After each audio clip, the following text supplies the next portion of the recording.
Hello everyone, তো ঝুলন যাত্রার একটা ছোট্ট ব্লগ তোমাদের জন্য। দেখতে থাকো আমার সাথে। এই যে চলে এসেছি আমরা ঝুলন দেখতে।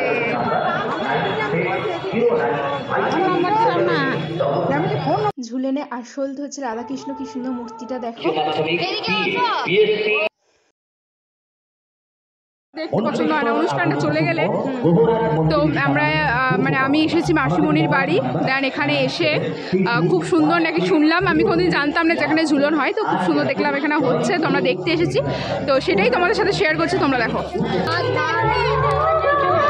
তো আমরা এসেছি হচ্ছে মন্তেশ্বর। এখানে হচ্ছে ঝুলন যাত্রা হয়, সেটা আমি জানতাম না, জানার পর দেখতে এসেছিলাম। কি সুন্দর এখানে ভিউটা লাগছে না, জলের মধ্যে আলোগুলো পড়েছে।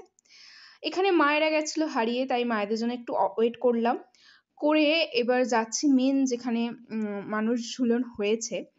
তো গিয়ে আমি বুঝতে পারি যে ঝুলনটা হচ্ছে নিমিত্ত মাত্র, আসলে হচ্ছে এই মেলা, তারপর এই যে অনুষ্ঠান হচ্ছে চারিদিকে, এগুলো আমার এরম টাইপের খুব অদ্ভুত জিনিস কিনতে খুব ভালো লাগে, কিন্তু দামটা বললো 50 টাকা, তাই আর নিলুম না, চলে এলাম।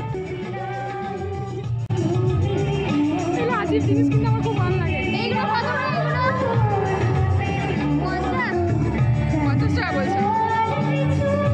তো যেটা দেখতে আসা সেটাতে এখনো পর্দা দেওয়া ছিল, তো সেটা এবার ওপেন করবে, তাই সেদিকেই যাব এবং অপেক্ষার অবসান ঘটবে।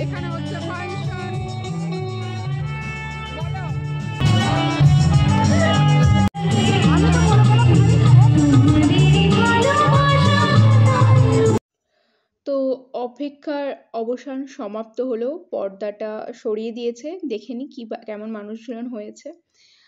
এরকম একটা ব্যাপার যেটা আমার ডিসঅ্যাপয়েন্টেড লেগেছে, কারণ আগে যখন আমরা, এটাই হচ্ছে ঝুলন যেটা আমরা দেখতে এসেছি, মানে আমাদের বর্ধমানে এখনো হয়, তো ওখানে বেশিরভাগটাই সাজানো ছিল। তো এখানে দেখছি যে বেশিরভাগই সিনারি, আর 3-4 জন বাচ্চা শুধু সেজেছে। আমার একটু ডিসঅ্যাপয়েন্টেড লাগলো। যাই হোক, এখানে মাকে জিজ্ঞাসা করছিলাম যে কেমন দেখলে, সবাইকে একটা ক্যামেরা বন্দিতে আনতে চাইছিলাম, সবাই শুধু পালিয়ে যাচ্ছিল। এবার আমরা একটু মেলাটা ঘুরে নেব, কিছু পছন্দ হলে কিনবো, কিন্তু যা দাম সেই সব শুনে রেখে দিচ্ছিলাম। ছোট ছোট জিনিসগুলো আমার মনে হচ্ছিল একটু বেশি প্রাইস লাগছে। তো যাই হোক, চলো দেখো আমার সাথে। তো কিছুদিন আগেই আর একটা মেলাতে এসেছিলাম, সেখানে অনেক চুড়ি কিনে নিয়ে গেছি এই গ্রামের পুজোতেই। তো ওই ভ্লগটা আমার একদমই মানে আপলোড করাই হচ্ছে না। তোমরা এইটা দেখে কমেন্টে জানিও, তাহলে আমি ওটা অবশ্যই আপলোড দেবো যদি ভালো লাগে। তো এখানে আমার একটা ইয়াররিংস পছন্দ হয়েছিল, তো সেটাই আমি দেখছি নেবো কিনা।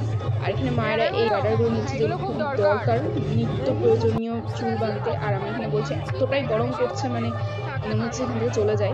না, এইটাই ছিল আমার আকাশিটা, ওটাই তো খুঁজে পাচ্ছি না। আকাশিটা পেলে না? এরকমই আমার একটা ইয়াররিংস ছিল, যেটা তলার যে বলগুলো সেগুলো স্কাই কালারের ছিল, পছন্দ করে নিয়েছিলাম, তো ওটা কোথায় খুঁজে পাচ্ছি না। আর এখানে এই জিনিসটা আমার পছন্দ হয়েছে, একটা ইয়াররিংস নিয়ে আর প্রচন্ড গরম দিয়ে বেরিয়ে যাবো এখান থেকে। আর সেই যে যাওয়ার সময় এখানে বুড়ির চুল দিল্লিকা লাড্ডু দেখেছিলাম, সেটা মা, মানে আমার থেকেও মা বেশি এক্সাইটেড, মা নিল।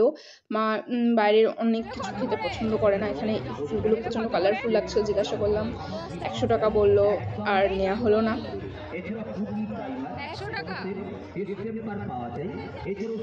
তো যাই হোক, এবার এখানে একটা ঘুগনি স্টল দেখে দাঁড়ানো হলো, কিন্তু কালারটা দেখে আমাদের সবাই নিলাম না, আগে টেস্ট করলাম।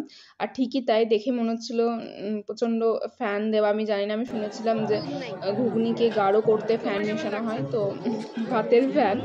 তো ভালো লাগছে না, আমি টেস্ট করছি। অ্যান্ড আমার এইভাবে মানে বলা উচিত না যে অ্যাভারেজ বা কিছু, গ্রামের দিকে ঘুগনি স্টল যেমন হয়, বাট আমার ভালো লাগেনি তাই বললাম। বাট ফুচকাটা এখানে ফার্স্টের দিকে মিয়ানো পাচ্ছিলাম, ওয়েদারের জন্য ওনার কি আর দোষ, কিন্তু ভেতরে ধুম লাইটের তাতে বেশ সাইডেরগুলো কর্মর হয়ে গেছে, তারপর ওখান থেকে দিচ্ছিল। দেন এমনি টেস্ট ওয়াইজ মোটামুটি ভালোই ছিল, তো এটাই একটু ওই জন্য খেয়ে নিলাম। আর এখানে যেহেতু বৌমনি ক্যামেরা করে দিচ্ছিলো, তাই ওকে ক্যামেরা ওপার থেকে ফুচকাটা দিচ্ছিলাম আমি আর মা মিলে। ও এমনিও খেতে চাইছিল না, ও আমাদের থেকে অল্প অল্প খাচ্ছিল। আর তো এখানে তারপর দিকে ফুচকাটা ভালোই লাগছিলো খেতে। মাঝে মাঝে বৌমনিকে বলছিলাম নিতে। তারপর এখানে ভুট্টা দেখার পর মাসিমণি ভুট্টাটাও খেতে যাচ্ছিলো, বাট প্রাইসটা এখানে অনেকটাই হাই ছিল আমাদের দিককার তুলনায়, তো ওই জন্য আমি মানা করছিলাম। বাট তারপরেও ইচ্ছা করছিলো, তাই তখন নেওয়া হয়েছিল। তারপর আমরা আবার একটা ঝুলন দেখতে যাবো একটু হেঁটে হেঁটে।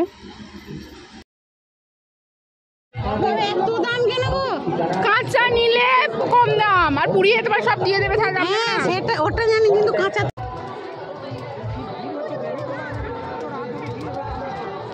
এই যে আমরা এখন হাঁটছি আর একটা ঝুলন দেখতে যাচ্ছি। এখানে প্রচণ্ড জলটা পেয়ে গিয়েছিল, তো ঝুলন দেখার পর এখানে একটু ঘরোয়া স্টাইলের দহি ভেড়া দেখতে পেলাম আর একটু লস্যি, তাই একটু খেয়ে নিলাম। মোটামুটি ঘরোয়া স্টাইলে মোটামুটি ভালোই টেস্ট ছিল।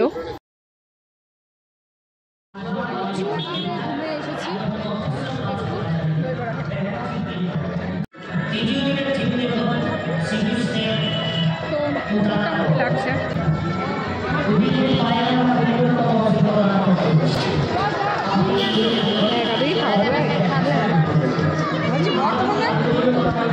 আর একটু লস্যিও খেয়ে নিয়েছিলাম। আর এখানে মায়েরা কাপ দেখছিল, আমার এগুলো খুব পছন্দ হচ্ছিলো, বাট দুটো পিসে 50 বলছিল, তো আবারও নেওয়া হলো না। এখানে যাওয়ার সময় গরম গরম জিলিপি দেখে মা সেটা কিনতে শুরু করে দিল। আর এখানে এত ভিড় ছিল এখানে খাবারের দোকানে, তো ওই জন্য মা বসে বসে দিল্লিকা লাড্ডুটা খাচ্ছিল, আর আমরা রাতের খাবার নিয়ে মানে যা খাবো সেটা প্যাক করে নিয়ে চলে গিয়েছিলাম। তো কেমন লাগলো আজকের ব্লগটা জানিও, ভালো লাগলে অবশ্যই একটা লাইক শেয়ার করে দিও। আর ফেসবুক থেকে দেখলে অবশ্যই আমাকে ফলো করে নিও। দেখা হবে পরের ভিডিওতে। টাটা, বাই বাই, ভালো থেকো সবাই।